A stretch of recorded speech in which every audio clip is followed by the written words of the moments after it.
大家好，我是台北市立联合医院的妇幼院区小儿科主治医师陈佩琪医师。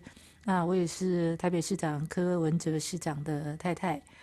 那这首歌对我们夫妻应该是一个感触蛮深的一首歌。那这个就让我想到说，先生过去在医界从医的时候，其实医界算是一个比较闭塞的社会，他是默默的贡献很多这样子。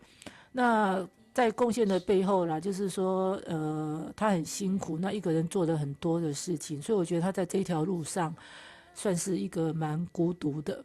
刚开始因为50几岁之后，在转变职业的舞台之后，他刚开始也是很寂寞。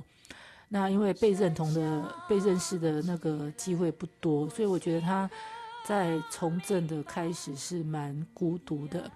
那他孤独的站在这个舞台一段时间之后，我觉得在11月29号那一天，就是胜选那一天呢，我觉得我们第一次辛苦了这么久，终于可以听到一些选民给他的一个掌声。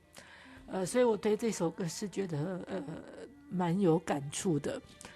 他跟我一样得到都肺腺癌而过世，所以我对这个歌手也是就是感触良多。如果他现在还在的时候，我相信我先生会去听他唱的这一首歌。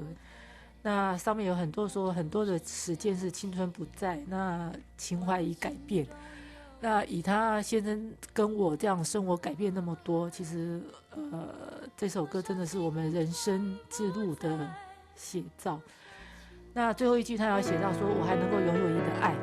那现在他当了市长之后，我觉得我们能够拥抱台北市民的爱，这个是我们当应该感恩，也知道感激。